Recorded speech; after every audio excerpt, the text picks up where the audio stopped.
Medu ni dovoljeno ničesar dodati, niti odvzeti, razen če je to nujno potrebno pri odstranjevanju njemu tujih snovi.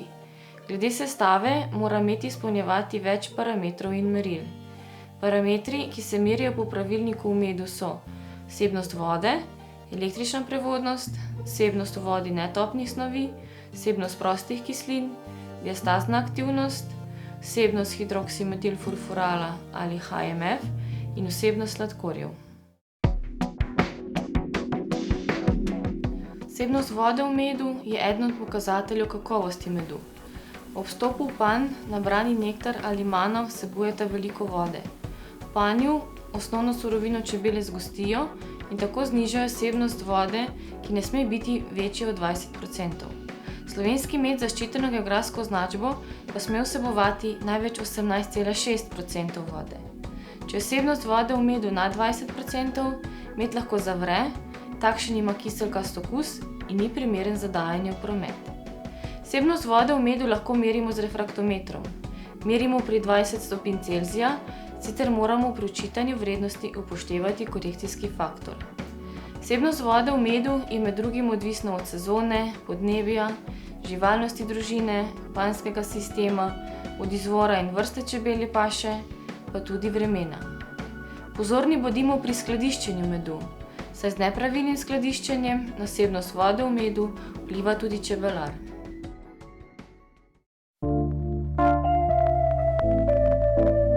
Določanje HMF-a je pokazatelj kakovosti medu. HMF nastaja pri razgradnji fruktoze v kislem okolju, njegov nastanek pa pospešuje povišana temperatura. Svež med vsebuje zelo malo HMF-a, vsebnost pa se poveča med skladiščenjem in segrevanjem pri temperaturi nad 40 stopinj Celzija. Med sme vsebovati največ 40 mg HMF-a na kilogram, med iz sistema Slovenski med pa ne več kot 15 mg. Diastazna aktivnost se tudi uporablja kot merilo kakovosti medu. Encim diastaza izvira večinoma iz čebeljih žlez, delno pa tudi iz cvetnega prahu in nektarja.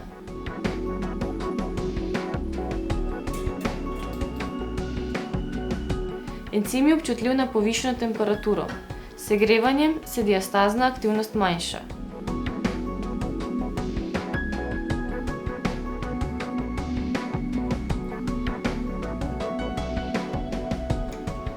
Vrednost diastazne aktivnosti ne sme pasti pod 8.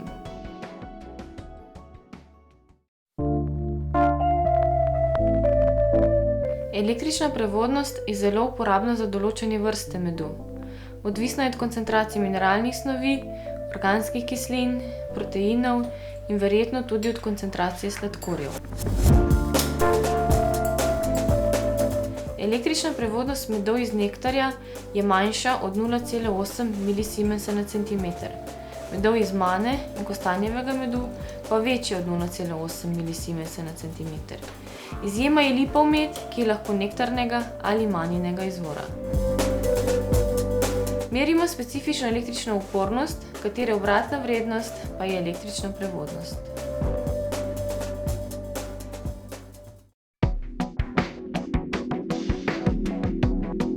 Ta parameter je pokazatelj čistosti medu.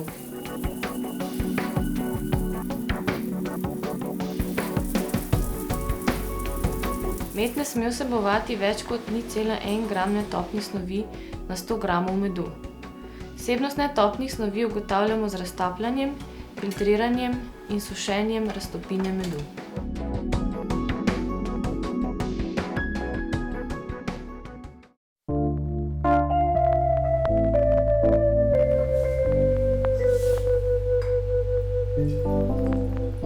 Med sme vsebovati največ 50 ml prostih kislin na kilogram medu.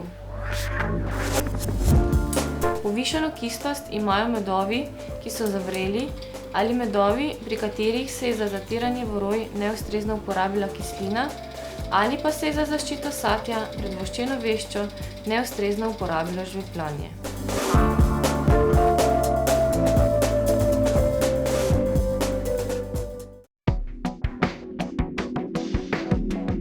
Med lahko vsebuje več kot 70% sladkorjev.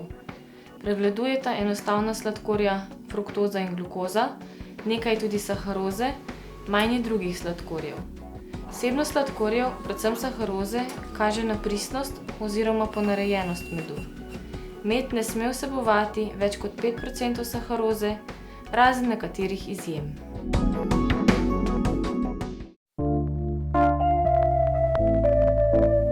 Pri senzorični analizi opisujemo in ocenjujemo lastnosti medu z vidom, okusom, vohom in dotikom. Ta analiza s pomočjo drugih metod omogoča razlikovanje med botaničnim poreklom medov. Med lahko označimo z navedbo cvetov ali rastlin, če v celoti ali delno izhaja iz navedenega izvora in ima njegove senzorične, pa tudi fizikalno-kemične in mikroskopske lastnosti. Mikroskopska analiza nam pomaga določiti botanično poreklo medu. Analiziramo vsebnost peloda in elemente mane, ki so sestavni del medu. S pelodno analizo je mogoče ugotoviti tudi geografski izvor, ponaredbo ali napačno deklaracijo medu. Pod mikroskopom preštejemo vsaj 500 zrnc peloda v vzorcu in ocenimo relativno pogostost pelodnih zrnc za posamezno vrsto, rod ali družino rastline.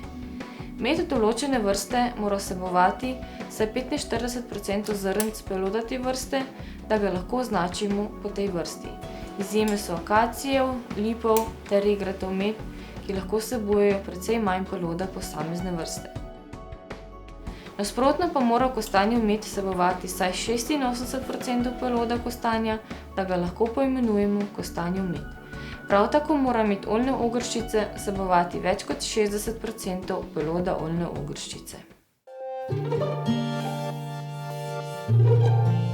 Pravilni rezultati analize so mogoči le, če imamo na voljo ustrezen vzorec medu. Odvzeti vzorec mora predstavljati povprečno sestavo celotne količine vzorčenega medu. Vzorci se vzamejo na različnih mestih serije točenja. Najbolje je odvzeti vzorce med polnjenjem medu v kozarce ali ga vzamemo s pomočjo sonde. Z združitvijo vzorcev pa se pripravi sestavljeni vzorec. Vzorec pred analizo označimo s šifro, ki omogoča zaupnost podatkov. Najprej opravimo senzorično oceno vzorca.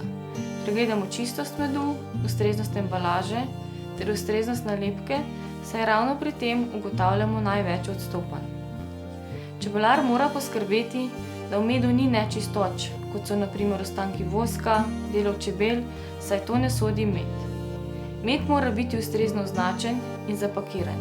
Kakovosten med si vse to zasluži.